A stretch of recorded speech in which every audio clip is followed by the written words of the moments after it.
نحمده ونصلي على رسول الكريم اما بعد فاعوذ بالله من الشیطان الرجیم بسم الله الرحمن الرحیم. درنو لیدونکو السلام علیکم ورحمت الله وبرکاته. په دې هیله چې ټول روغ او جوړ او خوشحاله اوسئ. قدرمنو لیدونکو زه غواړم تاسو ته د دغه یوټیوب چینل له لارې د نن څخه وروسته د نورو درسونو ترڅنګ د قرآن عظیم الشان د تجوید درس هم وړاندې کړم. په دې هیله چې تاسو یې زده کړئ او په قرآن عظیم الشانو کې تلاوت کړئ. قدرمن لیدونکو د قرآن عظیم الشان تلاوت ډیر فضایل لري. الله جل جلاله فرمایلی دی هر هغه کس چې زما کتاب یعنی قرآن عظیم الشان تلاوت کوي، روژه نیسي، زکات ورکوي، لمونځ کوي او داسې نور ښایسته عبادتونه کوي، دغه کس دا عمل صالح په دې خاطر کوي تر څو زه ورته اجر پاداش کامل ورکړم.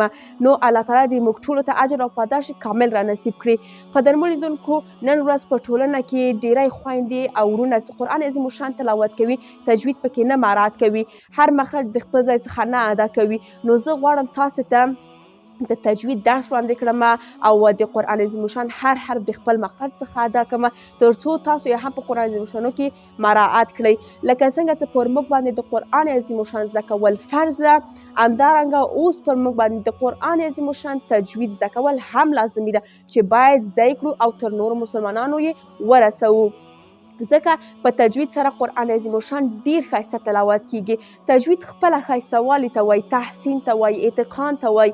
نو که چیرې زموږ تجوید زده وسي نو قرآن عظیم الشان په ډیر ښه شکل سره ویللی سو او تلاوت یې لا ښایسته کیږي.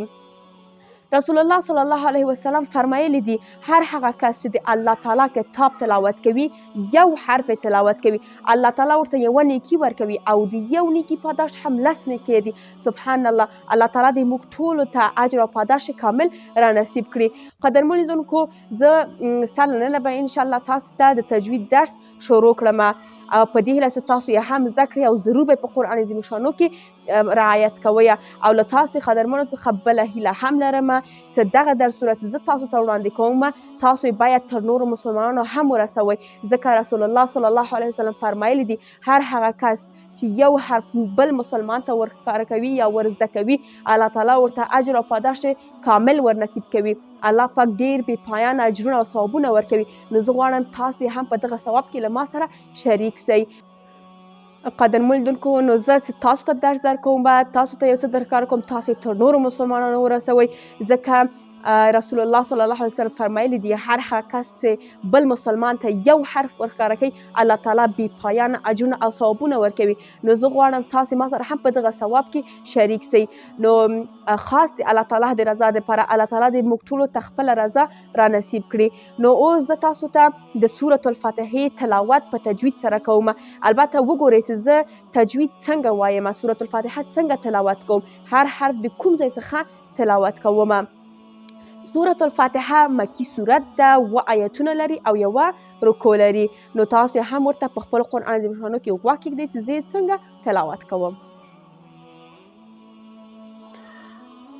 اعوذ بالله من الشیطان الرجیم بسم الله الرحمن الرحیم الحمد لله رب العالمين الرحمن الرحيم مالك يوم الدين إياك نعبد وإياك نستعين اهدنا الصراط المستقيم صراط الذين أنعمت عليهم غير المغضوب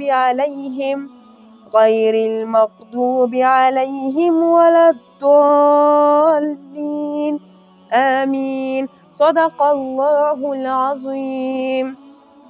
قدرمن لیدونکو تاسې ولیدل چې ما په تجوید سره څنګه سورة الفاتحه تلاوت کړ او هر مخرج مې له خپل ځای څخه ور ادا کړل او په ډیر ښایسته شکل سره تلاوت سو، ځکه تجوید مخکې ما هم یادونه کړه چې ښایسته والي ته وایي، تحسین ته وایي، اتقان ته وایي. موږ کولی سو د تجوید په واسطه باندې د قرآن کریم لا هم ښایسته تلاوت کړو. نو له ټولو مهمه دا ده چې موږ باید اولی لفظي زده کړو. تعریفي هم زه تاسې ته وایم خو لفظي ډیر مهمه ده. نو زه غواړم تاسو ته 2 آیته تعریف هم کړم تر څو تاسو وپوهیږئ چې تعریف یعنی څنګه. اوس زه تاسو ته تعریف کوم. الحمد ح د حق څخه ادا کیږي. لله ح ولې د حق څخه ادا کیږي؟ ځکه ح خپله حلقي حروف ده. لله د الله لفظ باریک لوستل کیږي. باریک په معنا یعنی نری لوستل کیږي ځکه اول حروف یې څه ده؟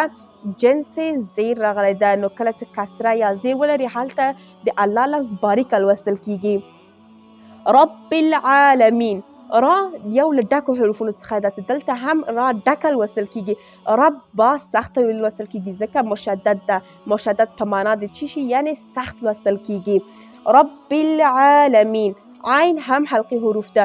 تاسو خپل عین حروف ادا کړئ د حق څخه ادا کیږي او په خپل قرآن عظیم الشانو کې وګورئ د عین په سر یو مد ده، وړکی مد ده. هغه مد د چی شي په نوم ده؟ مد مقصوره.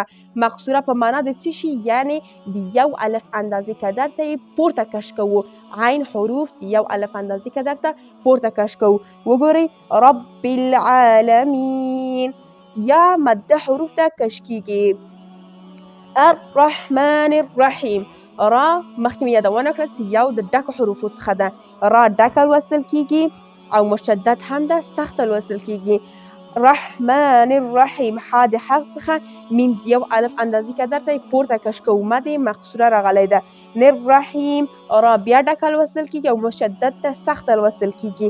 ح د حق څخه یا مده کش کیږي یعنی مده حروف ته کش کیږي. قدرمنو لیدونکو تاسو ولیدل چې ما څنګه سورة الفاتحه په تجوید سره هم په لفظي مې ویلې هم په تعریفي.